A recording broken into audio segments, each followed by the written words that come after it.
छोड़ी तो इसका कहीं करेगी। देखो लाई बाबा निकाल चेक वाला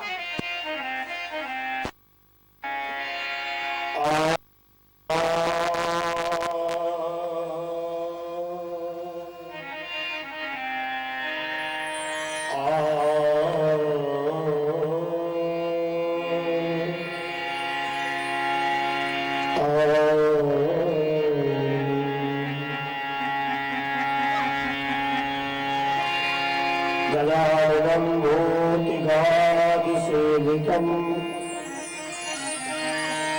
कपीतजम्बो फलचारुवक्षम्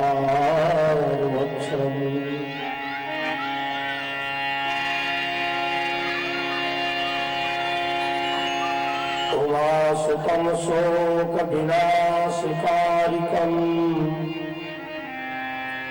नमामि विघ्नेश्वरपादपङ्कजम्।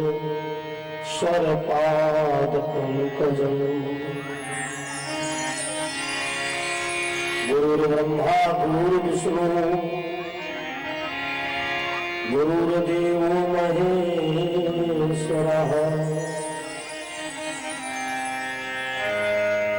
गुरुः साक्षात् परब्रह्म तस्मै श्री गुरवे नमः।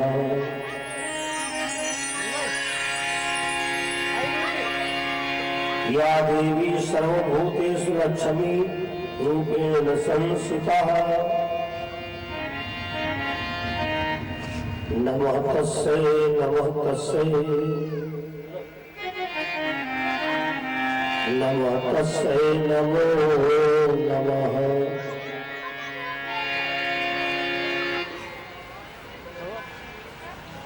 बड़ा मनभावन पावन समय है।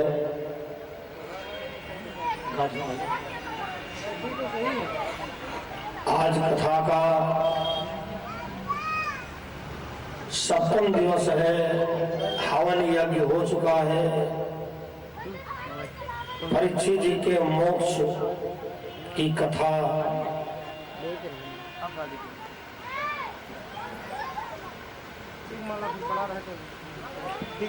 शुरू होने वाली है।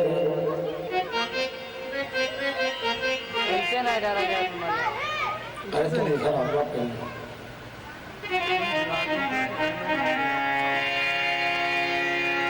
आप मंच के नियमानुसार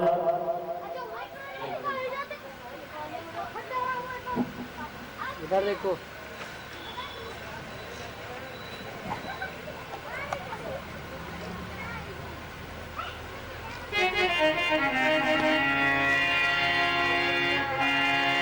और मंच के नियमानुसार 2 बार भगवत नाम संकीर्तन कर ले, सीधे कथा से जोड़ा जाएगा।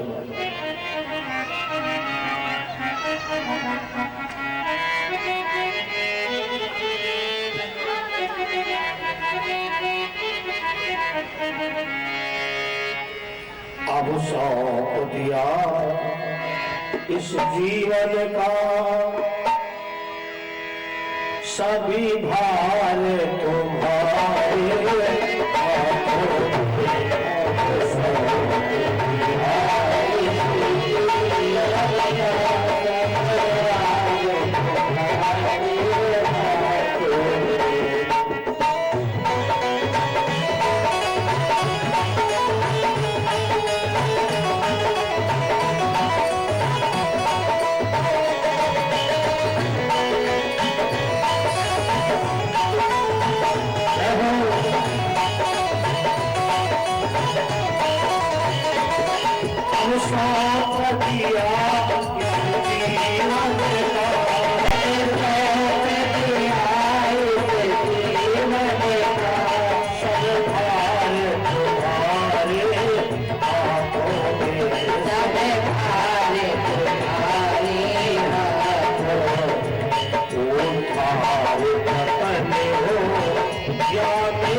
बोलो गोविंद भगवान की जय हो। आते जाए, अपना अपना आसन लेते जाए। आज की कथा का इतना बड़ा फल है। कहा जाता है अगर तुमने 6 दिन कथा सुनी है और परीक्षित मोक्ष की कथा छूट जाए तो भागवत का फल नहीं मिलता है, केवल कथा का फल मिलता है। जजमान जोड़े से अपना आसन ले ले, सारे काम रोक के।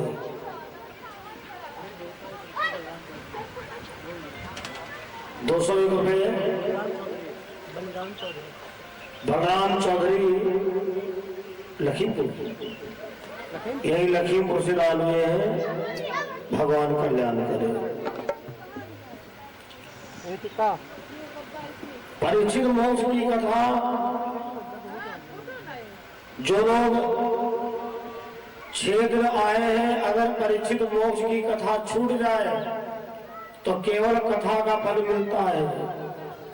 संजोग से अगर 6 दिन नहीं आए हैं, अब परीक्षित मोक्ष की कहीं कथा सुन लिया तो पूरी भागवत का फल मिल जाता है।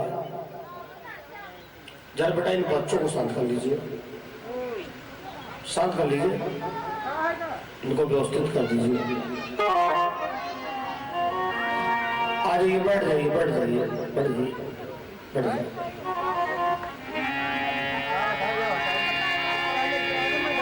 धर्म प्रिय सज्जनों, आज की बड़ी मार्मिक कथा है। जो लोग अभी तक नहीं आए हैं जल्दी से आए, क्योंकि आज गाड़ी बिल्कुल लेट नहीं हो सकती है। हवन समय से हो गया था। केवल भागवत की कथा परीक्षित मोक्ष की बची है। यहाँ कोई बातचीत ना करे, समझा दीजिए। बैठ जाइए ना, बैठ जाओ,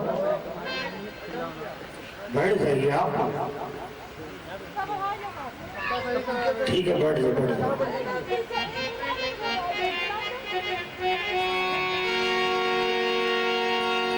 गंगा जी के पावन तट पर सुखदेव जी महाराज राजा परीक्षित जी को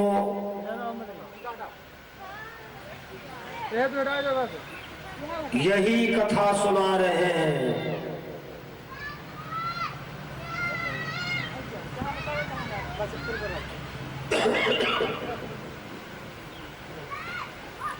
यही कथा सुना रहे हैं। गंगा जी के पावन तट पर राजा परीक्षित को कथा सुनते सुनते 7 दिन हो गए हैं। 7 दिन। कहते हैं राजन, अगले अध्याय में बड़ी सुंदर कथा है, बड़े ध्यान पूर्वक सुने। खास करके यजमान जी, काम धंधा लड़का बच्चों को करने दो। धर्मप्रिय सज्जनों, राजा परीक्षित जी कहते हैं व्यास जी अगले अध्याय में कौन सी कथा है? तो सुखदेव जी ने कहा भगवान का परम धाम। अब राजा परीक्षित जी चक्कर पड़ गए, भगवान का परम धाम। अरे व्यास जी क्या कहते हो? बोले हाँ, भगवान का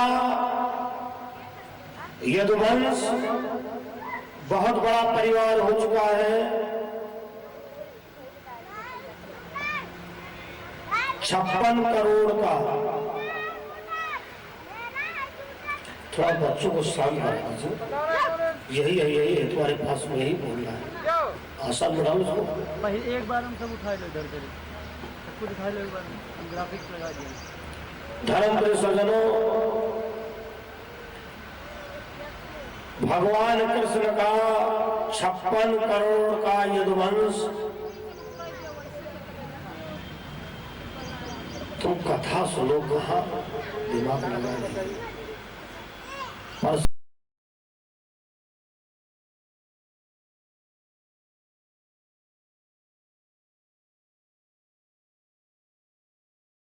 चंद्र भगवान की सुनी कथा सुनी। हम ध्यान आपका इसलिए एकाग्र कर रहे हैं, 6 दिन आपने मन से कथा सुनी है। परीक्षित मोक्ष की अगर छूट गई तो कथा का फल नहीं मिलेगा।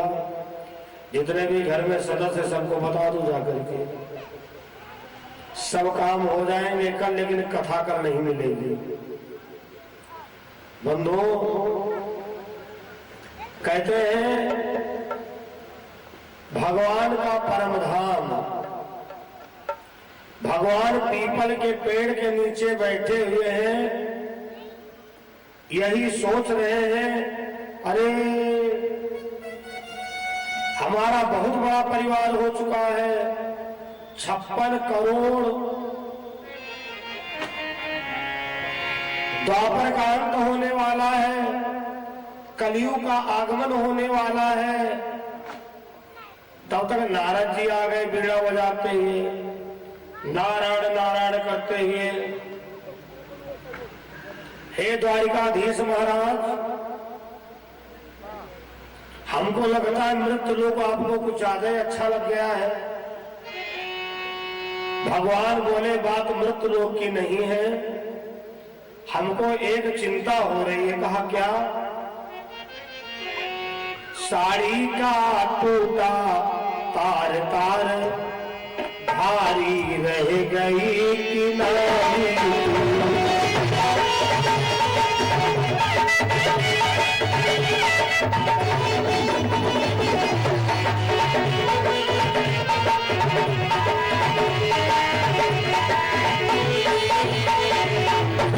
साड़ी का टूटा तार तार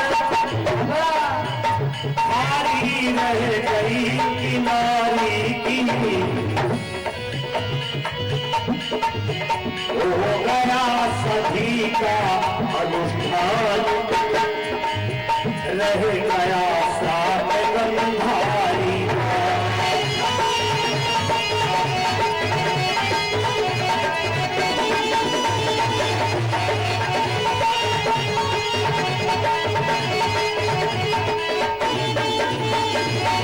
भगवान कृष्ण जी ने नारद जी से कहा, हे देव ऋषि नारद, सारे काम हो गए हैं, बस एक काम बचा है। कौन? गंधारी का श्राप। गंधारी ने क्या श्राप दिया कथा प्रेमियों? मैंने कहा था कि आखिरी वाले दिन ये कथा आएगी। गंधारी ने कब श्राप दिया? क्यों श्राप दिया? महाभारत के युद्ध में गंधारी के 100 बेटा मर गए। गंधारी के 100 बेटा मर गए। भगवान कृष्ण गए आंगन में मुस्की लगाने लगे।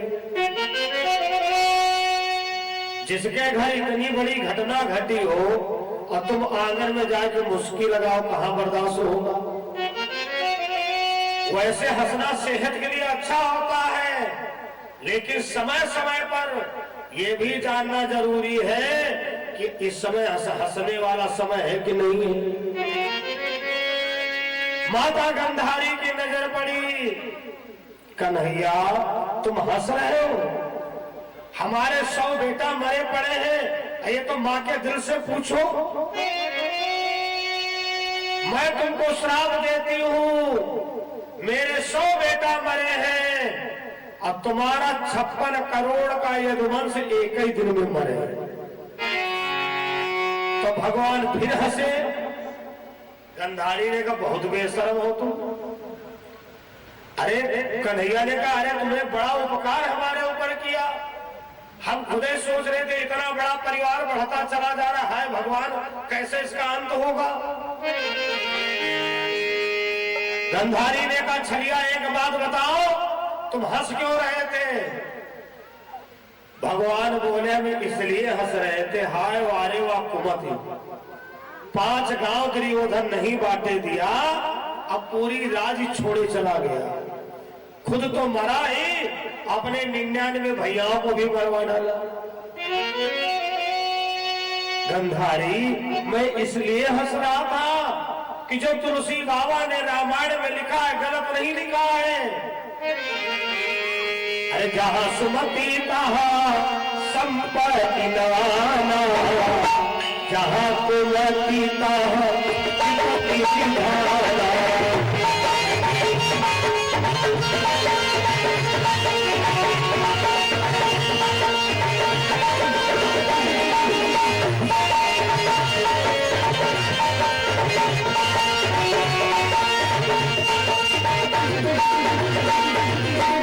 जहाँ सुमति तहाँ संपत्ति नाना, जहाँ सुमति तहाँ संपत्ति नाना, जहाँ सुमति तहाँ संपत्ति नाना, जहाँ कुमति तहाँ विपत्ति विधाना।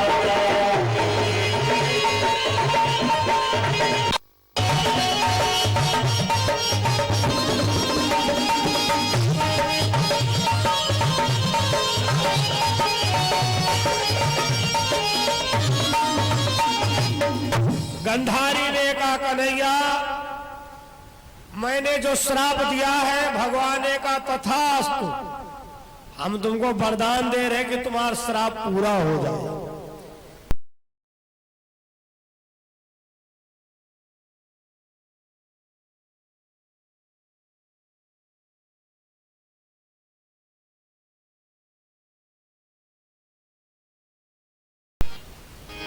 नारद जी ने कहा कन्हैया राजा सगर के 60,000 लड़का कितनी देर मरे? बोले पलक खुली पलक बंद हुई। कपिल मुनि आश्रम में 60,000 लड़का राजा सगर के जल के भस्म हुए थे। इशारा दे दिया, नारद जी ने इशारा दिया, ये काम अगर कोई संत महात्मा कोप जाए तो जल्दी हो सकता है। कथा प्रेमियों, संत विद्वान का आना बढ़िया होता, खराब भी होता है। जीवन में ध्यान रखना, कोई तुम्हारे कारण संत महापुरुष रुष्ट होकर के ना जाए। अगर प्रसन्न होकर के जाएगा तो निश्चित होगा विकास, और रुष्ट होकर के गया तो निश्चित होगा विनाश। है बातें दोनों हैं, आना बढ़िया भी होता है, खराब भी होता है। भगवान ने लीला रच दी कथा प्रेमियों, है लीला रच दी। कैसी लीला? अपने यदुवंशियों को लेकर के सरोवर में स्नान करने जा रहे, नहाने। महात्माओं का डेरा लगा हुआ है, जिसको साधु लाइन में कहते चतुर्मासा। चतुर्मासा ब्रह्मचारी, सन्यासी, उदासी, नागा चतुर्मासा करते हैं। अगर ये सोच ले कि हमको पिपरियम चतुर्मासा करना है तो चाहे झोपड़ी डाल के रहे, चाहे पल्ली डाल के रहे, चाहे भोजन मिले चाहे ना मिले, लेकिन वो 4 महीना उसी गांव में रहेंगे। अगर कोई नगर में महात्मा चतुर्मासा करने आया है तो ध्यान रखना चाहिए, ये मत सोचना कि बाबा जी उनके दरवाजे रुके हैं ना, पूरे गांव के लिए आए हैं। शाम के समय में आइए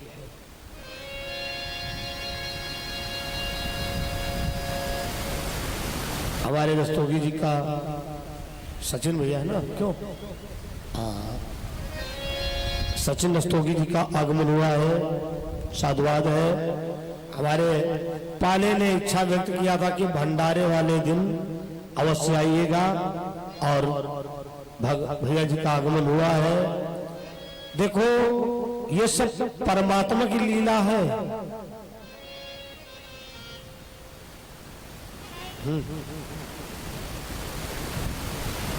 भैया सचिन रस्तोगी जी के द्वारा 1100 रुपये आज पुनः कथा में दान हुए हैं। संकटा मैया भागवत भगवान भंडारे भरे, ये इसका बड़ा महत्व होता है। देखो संजोग, आज परीक्षित मोक्ष की कथा चल रही है। परीक्षित मोक्ष का मतलब जो है, जैसे जिसको कह दिया जाए फाइनली पेपर। 6 दिन तुमने कथा सुनी है, मैंने क्या कहा था, अगर परीक्षित मोक्ष की कथा छूट जाए तो भागवत का फल नहीं, केवल कथा का फल मिलता है। और 6 दिन नहीं आ पाए हो, और लड्डू गोपाल कान्हा जी की कृपा हो गई तुम्हारे ऊपर, परीक्षित मोक्ष की कथा सुन लिया, तो पूरी भागवत का फल आपको मिल गया। इनकी जब तक इच्छा नहीं होगी आ ही नहीं पाओगे, चाहे जो बहाना कर दो। अभी हमारे पाले जी बता रहे थे, कुछ रिश्तेदार हमारे नहीं आ पाएंगे, कुछ वहां दिक्कत। हमने कहा वो सब इनकी लीला है, जिसको चाहेंगे वही आ पाएगा। कोई जरूरी नहीं आने के बाद सब कथे सुने। बहुत लोग घर में मेहमानी कर रहे हैं, खचपाच खचपाच खचपाच खचपाच, जैसे बाला माऊ पर सुंदर चलती है। कथा सुनो आकर के, है? देखो खाली पूरी सब्जी से काम ना चले। भंडारे का प्रसाद, पहले भगवान की कथा सुनो। खाली व्यवहार करने से भी काम नहीं चलेगा। बोलो भागवत भगवान की। हाँ, कथा चल रही थी चतुर्मासा। अगर कोई नगर में संत महात्मा चतुर्मासा करने आया है तो धर्म बनता है। आप ये जरूर पूछ लो, बाबा जी आज शाम का भोजन कहीं है कि नहीं है। अगर कोई संत भूखा सो गया है तो जिम्मेदारी किसकी किसकी। जहां पर प्रधानी है, गांव का राजा प्रधान होता है, वार्ड का राजा सभासद होता है, विधानसभा का राजा विधायक होता है। आज खुल रही है औरतें। कान्हा जी ने जिसका जिसका रजिस्टर लिखा है वो आज खुशियां मना रहे होंगे, बाकी अफसोस कर रहे होंगे। ये तो सब इनकी लीला है, क्या कर सकते हैं हम, क्या कर सकते हो तुम। बोलो गोविंद भगवान की जयकारा जोर से लगा होगा बढ़िया ही, इतना तो विश्वास है, इतना तो पक्का है। क्योंकि जीत सदैव धर्म की हुई है, चाहे जिस युग की बात कर लो।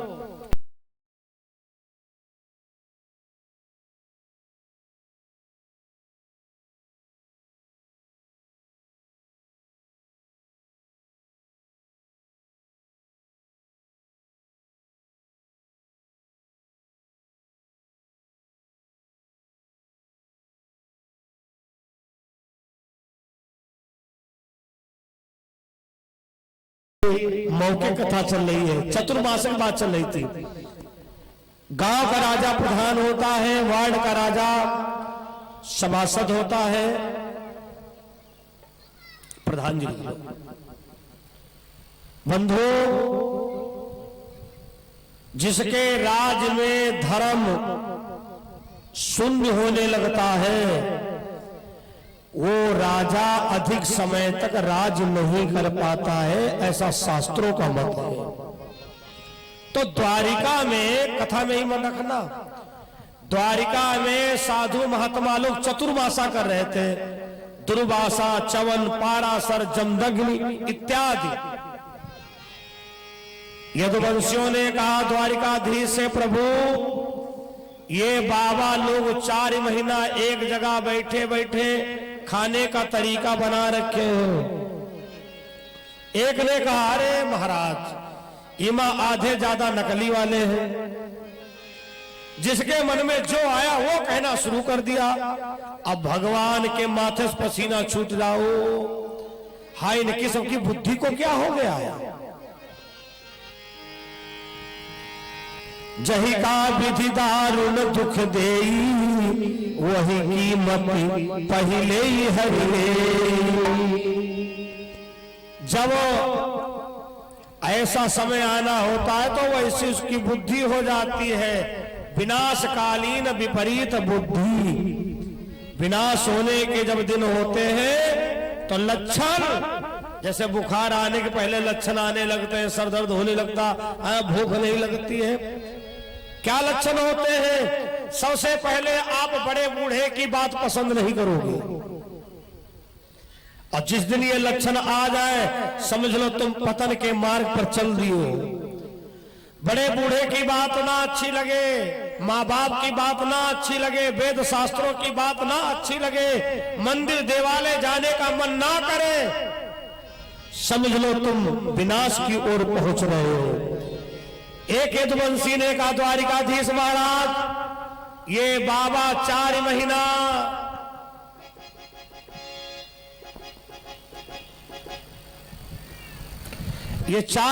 एक जगह बैठे बैठे खाने का तरीका बना रखे हैं। भगवान ने कहा ऐसा मत कहिए, तुम्हें जिसकी इच्छा हो तुम उसकी परीक्षा ले लो। व्यक्ति भैया किसके में पड़ता है? अपने से कमजोर के। मोटरसाइकिल वाला साइकिल वाले को नहीं चाहता है, चरपहिया वाला मोटरसाइकिल को नहीं देखना चाहता है, शीशा बंद अंदर से डाला बोलते चले, किनारे नहीं चल पाते हैं। पीछे से ट्रक चला आ रहा है, किलंजर डंडा पीटते चला आ रहा, खिड़की हटो हटो हटो। व्यक्ति अपने से कमजोर के चक्कर में पड़ता है।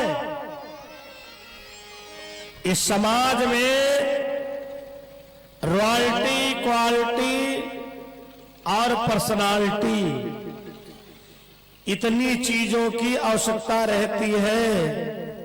रिश्तेदारी में मोटरसाइकिल से जाओगे अलग तरीके का स्वागत होगा, चरपहिया से जाओगे तो थोड़ा और बढ़िया होगा। बंधु मोटे ताजे हो तो पड़ोसी ज्यादा तुमको परेशान नहीं करेगा। अगर दूबर पात्र तो कहीं न कहीं एक धक्का मारा वही रोड पर गिर पड़ेंगे। संत में सबसे दुबले पतले बाबा कौन थे? दुर्वासा, जो दधि दुर्वा खा करके आज तक तपस्या किए हैं, जिनका गुस्सा तीनों लोकन में मशहूर है। एक यदुवंशी ने साड़ी ब्लाउज पहना, भैया पेट में कड़ाही बांधी और पहुंच गए बाबा दुर्वासा के पास। ये भागवत की ही कथा है। 56 करोड़ यदुवंश संहार भगवान परम धाम की कथा सुन रहे हो। परीक्षित जी का मोक्ष इस कथा के बाद में है। भैया पहन के साड़ी ब्लाउज बाबा के पास पहुंच गया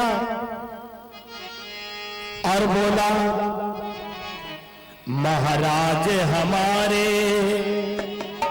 साथी की ऐसी हालत मुद्दत से है,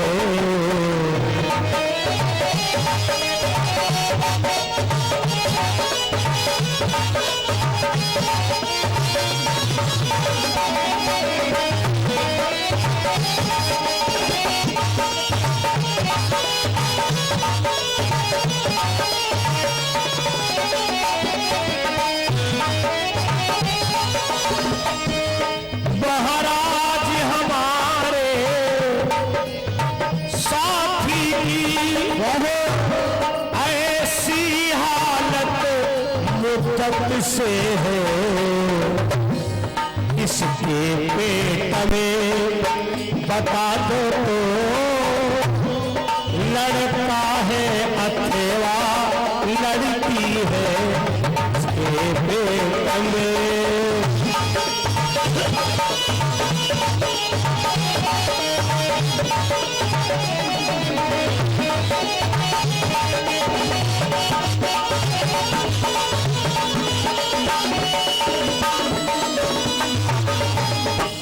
संत महाराज, ये जो हमारा साथी है इसकी बहुत दिन से तबीयत खराब है, जरा अपने ज्योतिष के द्वारा देखो इनके पेट में लड़का है कि लड़की है। बाबा जी का जाप चल रहा था, बार बार इशारा दे, लेकिन वो कहां मानने वाले। अगर कोई पूजा कर रहा है तुमसे एक बार कदम मत बुलकारना, वरना बहुत साइड इफेक्ट हो सकता है, बड़ी हानि उठा सकते हो। फिर कहा, अरे बाबा जरा देख करके बताओ इसके पेट में लड़का है कि लड़की है। तीसरी बार में जब कहा तो बाबा जी ने गौमुखी, गौमुखी कहते जिसमें जाप किया जाता है, गौमुखी रख दी। बोले बतावे क्या है।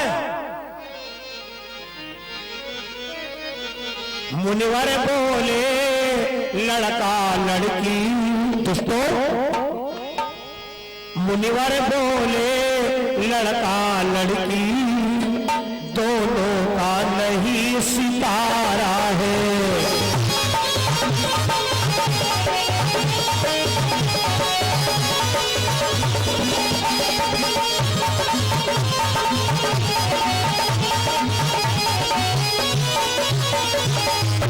मुनिवारे बोले लड़का लड़की, दोनों का नहीं सितारा है।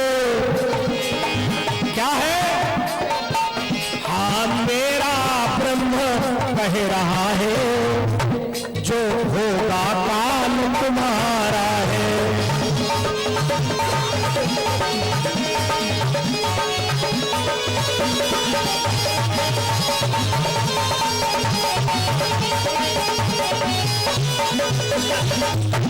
ना इसके पेट में लड़का है ना है लड़की, इनके पेट में लोहे का मूसल है और तुम सबका काल है। धर्म प्रिय सज्जनों, जैसे श्राप दिया, खड़े हुए कड़ाही की जगह पर लोहे का मूसल धम से गिरा। भगवान के पास में आए, हाय द्वारिकाधीश अनर्थ हो गया। बाबा जी ने श्राप दे दिया, कड़ाही की जगह पर मूसल बन गया है। अब बाबा ने कहा तुम सबका ये काल है। अरे यदुवंशी ने कहा तुम सब पागल हो। अरे इतना बड़ा खानदान अपना है, लोहे के मूसल को घिस घिस के, भैया प्रसाद दे दिया करो कोई लोग। शास्त्री जी अपने पास एक झिल्ली रख लो केला की, हाँ जो भी चढ़ावा करे उनको दे दिया करिए। प्रसाद ले लीजिए, प्रसाद ले लो, एक एक सबको एक एक। बलरामचंद्र भगवान की पूजा चाहने वाले व्यास गद्दी से प्रसाद ले लिया करें। हाँ देते रहेंगे, देते रहेंगे। सुनिए,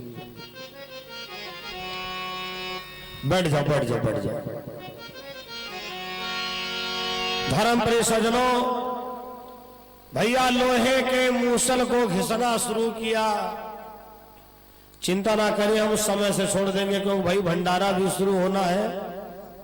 और आज हम सुबह 5 ही बजे से इनके कार्य में लग गए थे।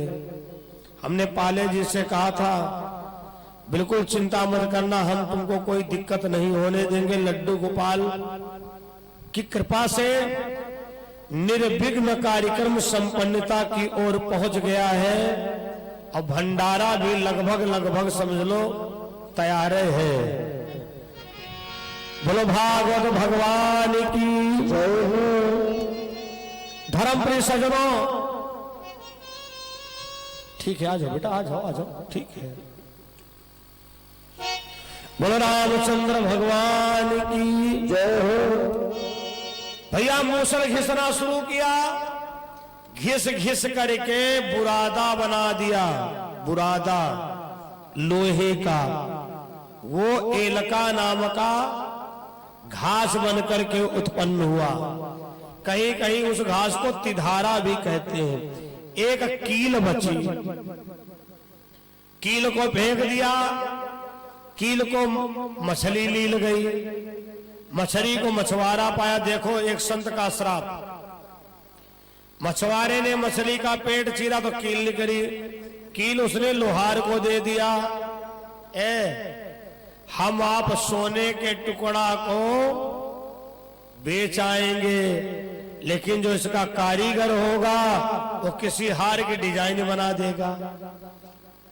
आप लोहे की पत्ती फेंक दोगे, जो लोहार होगा कोई गेट की डिजाइन बना देगा। लोहे की कीमत लोहार जानता है और सोने की कीमत सोनार जानता है, ये तो निश्चित। एक दिन सभी यदुवंशी लोग ताड़ी पी करके सरोवर में स्नान करने गए। ताड़ी पीकर, पीने वालों के बारे में हमने एक दिन बताया था। सौखी सीधी एक बात समझ लो, शास्त्र कहते हैं अगर बाप मदिरा पिए हो तो जवान लड़की को बाप के सामने से नहीं निकलना चाहिए, उसे अनुजा तनुजा का ज्ञान नहीं होता है। धर्मप्रिय सज्जनों, एक दिन सभी यदुवंशी ताड़ी पी करके नहाने गए। जल कीड़ा कर रहे, जल कीड़ा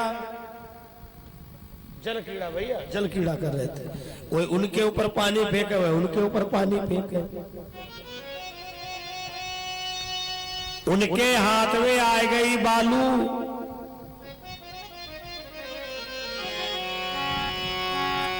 बोलो सदगुरुदेव भगवान की।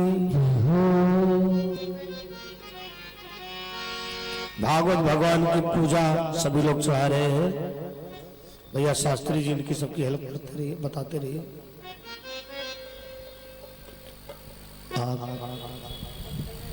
नहीं भी वो सब बना लेंगे शास्त्री जी।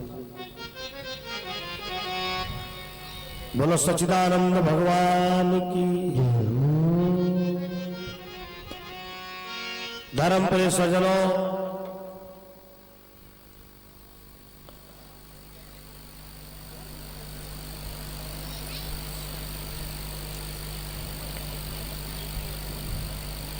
इधर इधर बढ़ा गया तो ठीक ठीक। भैया प्रसाद भी सबको देते रहना, प्रसाद भी। बोलो भागवत भगवान की। कोचिंग दिया करो, एक एक दे दो, सबको दे दीजिए। बिटिया को भी दीजिए, बच्चों को भी दीजिए। धर्म प्रिय सज्जनों, कथा चल रही है भगवान के परम धाम की, परीक्षित मोक्ष की। दानदाता लोग अपना नाम अवश्य लिखवा दिया करें। हमारे शास्त्री जी सबके नाम लिख रहे हैं।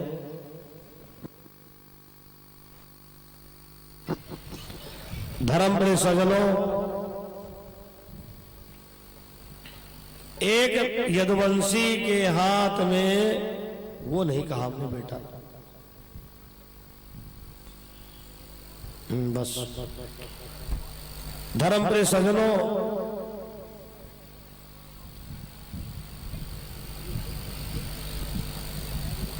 प्रसाद इन बच्चों को दिया कि नहीं? दे दीजिए।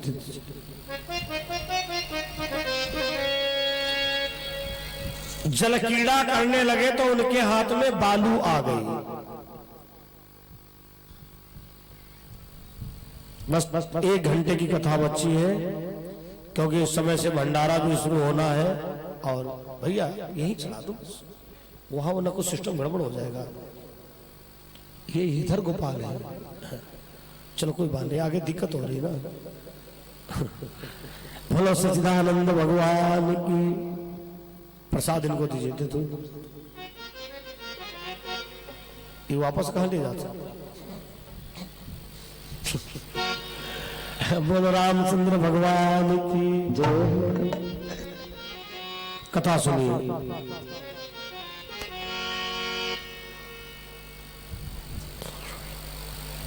तो जब उसने बालू मारा तो उसे दिखाई नहीं पड़ा, तो उनके हाथ में तिधारा नाम की घास आ गई। एक को मारा अब भैया बदला लेना शुरू कर दिया। उन्होंने अपने बाप का बदला लिया, उन्हें बाप का, बाप के बाप का। शाम सूर्यास्त के समय भैया 56 करोड़ लाशन के ढेर लग गए। राजा परीक्षित ने कहा ब्यास जी कथा बंद करिए। कहा क्यों? कहा अब भंडारा हम शुरू करेंगे, अब हमारे समझ में आ गया है। अरे जब श्राप से भगवान अपना वंश नहीं बचा पाए तो हम क्या बचेंगे? अरे सुखदेव जी ने कहा अभी क्या भाई, कथा सुनो भाई, बाकी भगवान पीपल के पेड़ के नीचे बैठे हुए हैं और कहते हैं अर्जुन, संत का दिया हुआ श्राप, गरीब की हाय, सती का श्राप कभी व्यर्थ नहीं हो सकता है।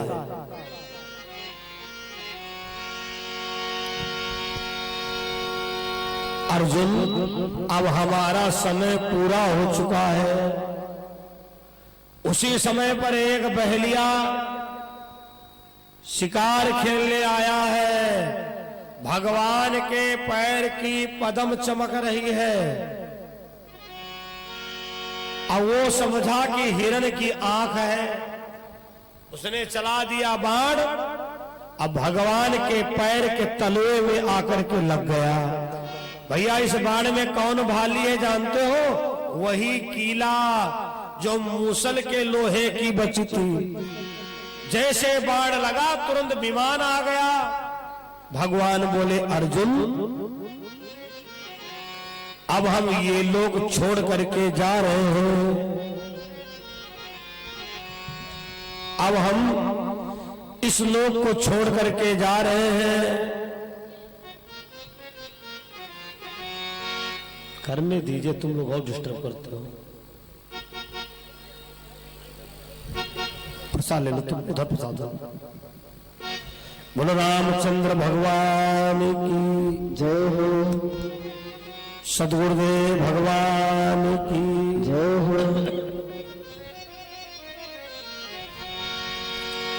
उसी समय पर विमान आ गया, लेकिन अर्जुन के अंदर मोह बना हुआ है। भगवान बोले अर्जुन जाओ, द्वारिका वालों से बता दो जाकर, अगर देखना चाहे तो मुलाकात कर ले आकर के। अर्जुन बताने के लिए चले। द्वारिका वालों, द्वारिकाधीश महाराज का आज परम धाम हो रहा है, लेकिन वहां तक पहुंचे भी नहीं। कोल्ल भिल्ल रास्ते में प्रकट हो गए, जो गोपियों की लाज लूटने लगी। अर्जुन ने कहा तुम्हारी इतनी हिम्मत हो गई, हमारे सामने तुम गोपियों की लाज लूटोगे? उन लोगों ने कहा सुनो अर्जुन, समय बीत चुका है, अब कुछ नहीं कर सकते हो। सरकार तुम्हारी जा चुकी है। पुरुष बली नहीं होते हैं सबका, समय होती बलवान। भिल्लन लूटी गोपिका, वही अर्जुन और बाण। कोई पुरुष बली नहीं होता, सबका समय बलवान होता है। भिल्लन लूटी गोपिका, वही अर्जुन और बाण। आज उसी समय पर भगवान विमान में बैठकर इस लोक को छोड़कर वैकुंठ धाम चले गए। भगवान कृष्ण कितने दिन रहे द्वापर में? 125 वर्ष। 125 वर्ष में ही सारी लीलाएं कर दिया। राजा परीक्षित गंगा जी के किनारे भागवत सुन रहे हैं। सुनते सुनते 7 दिन में उनको ज्ञान हो गया है।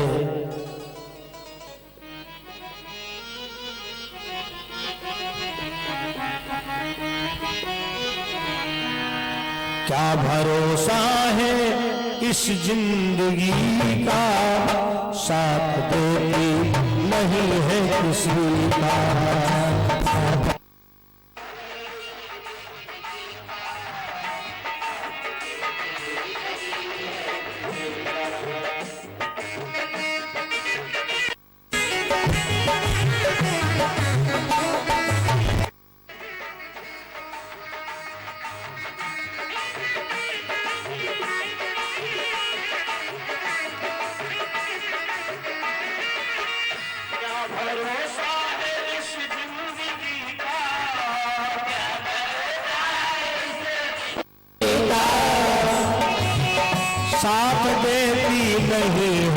सीता, साथ देती नहीं है सीता। क्या भरोसा है इस जिंदगी का, क्या भरोसा है इस जिंदगी का। साथ देती नहीं है किसी का, क्या भरोसा है इस जिंदगी का। साथ देती नहीं है किसी का।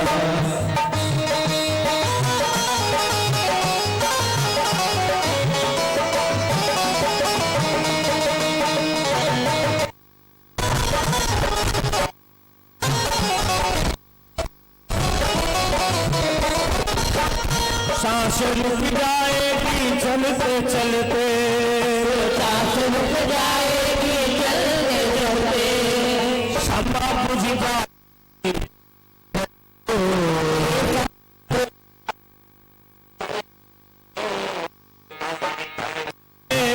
रोशनी का निकल जाएगा। साथ देती नहीं है किसी का।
चंद्र भगवान की।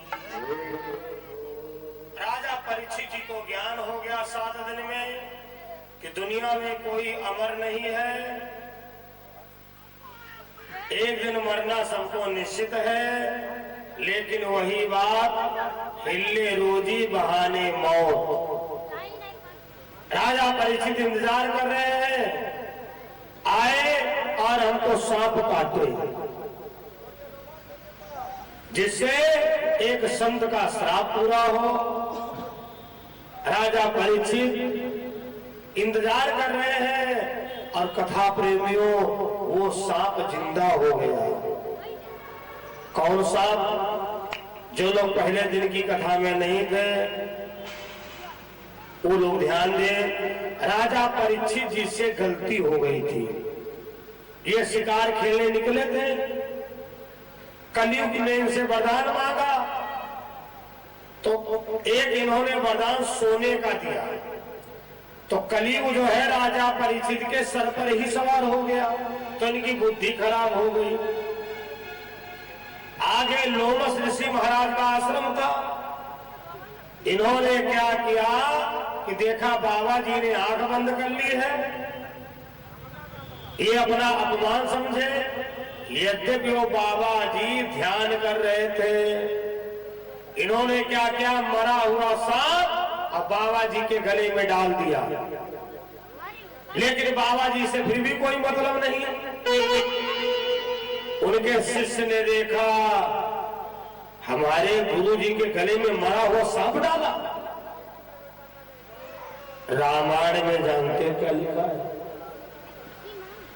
जो गुरु की आलोचना करता है वो अगले जन्म में चिमगादुर होता है।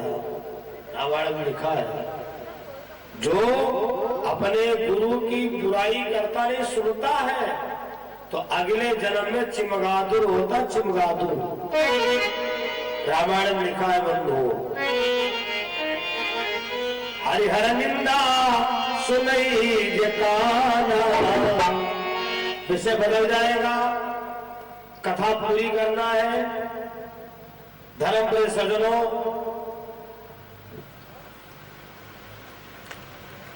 उनके शिष्य श्रृंगी ऋषि ने श्राप दे दिया। लोमस ऋषि के हमारे गुरु के गले में मरा हुआ सर्प डाला, मैं श्राप देता हूं।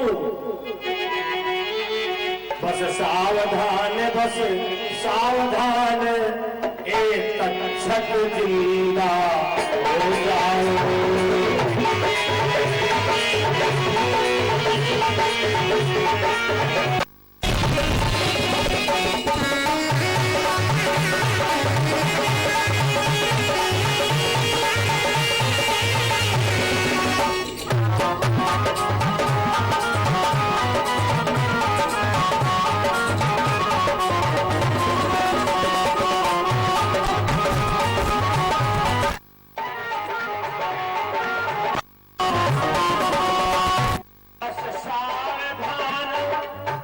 बस सावधान, एक तक्षक जिंदा हो जाओ।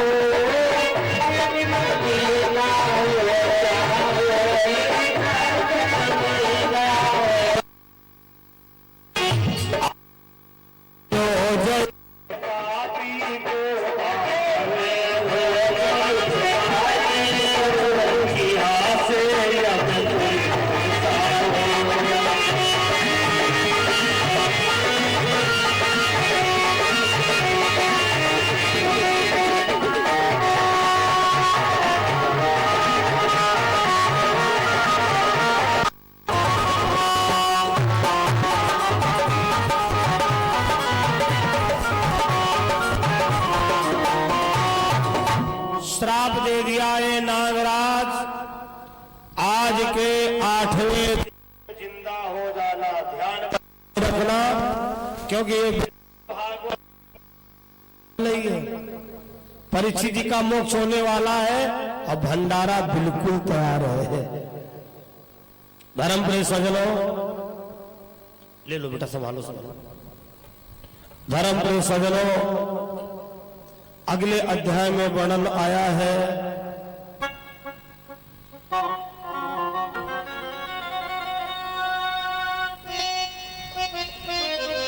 प्रसाद ले लीजिए, प्रसाद ले लीजिए, प्रसाद ले लीजिए, प्रसाद दे रहे अभी दे रहे।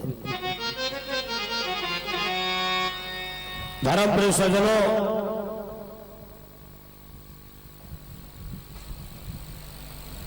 वही सांप आज जिंदा होना है।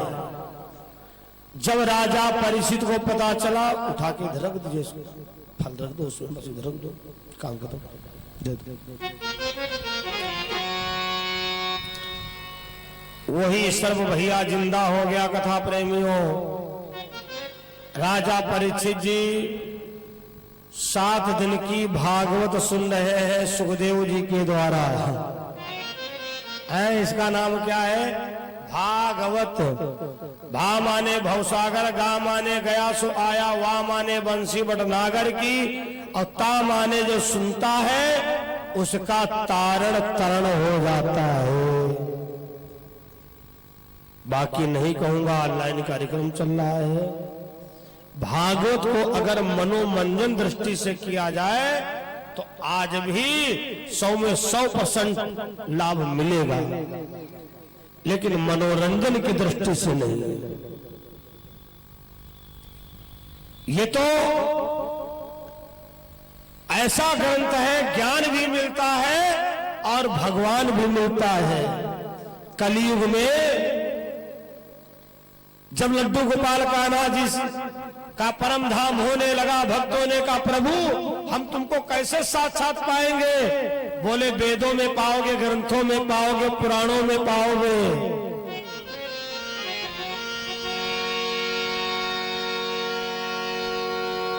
हमारे जजमान जी को पूरी भागवत में आरती बहुत समझ में आई है। नहीं, इनके मालिक ने दान करने के लिए भेजा होगा, यही खड़ा करा लो। हाँ, यही छोड़ दो बेटा, चले जाओ।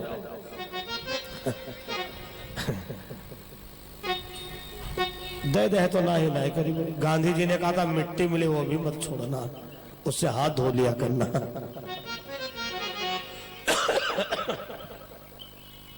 भंडारा खाया है बेटा? ये बिना डीएल वाले हैं, इनका काम रूट कैसा होता है। तुमको पता नहीं, आरटीओ ऑफिस के बाबू यही रहते हैं। बोलो गोविंद भगवान की हो। धर्म प्रिय सज्जनों, सुनिए, कथा सुनिए।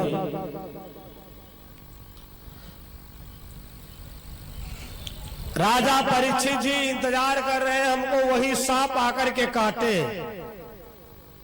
भैया सांप जिंदा हो गया। जैसे 7 दिन पूरे हुए, सांप जिंदा हो गया। राजा परीक्षित को डसने के लिए चल दिया, लेकिन राजा परीक्षित को ठीक करने के लिए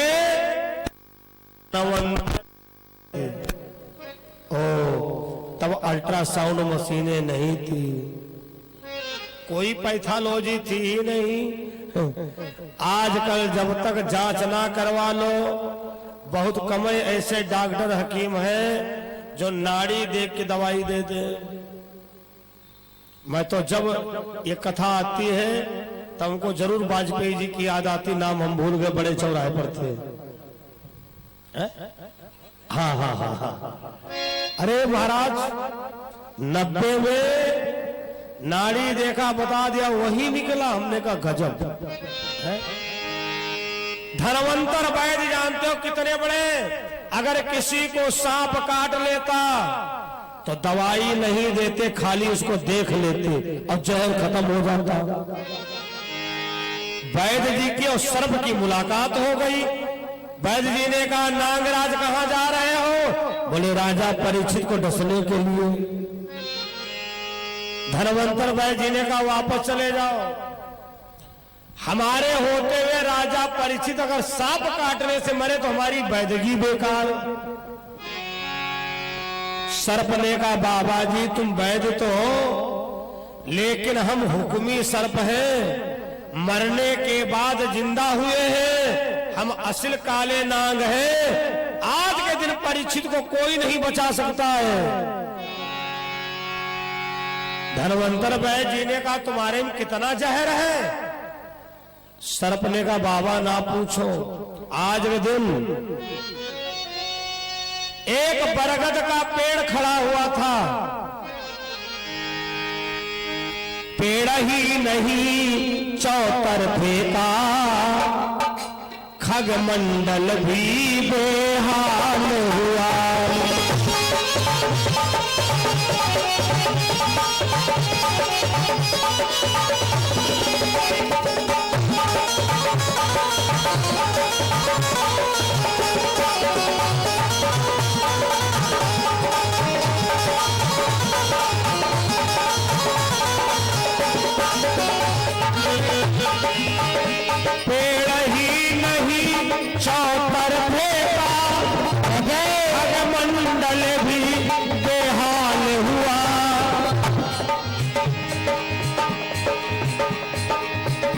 खगमंडल भी बेहाल हुआ, मंडल भी बेहाल हुआ। पर मुनिवर जी की नजरों से वो हरा भरा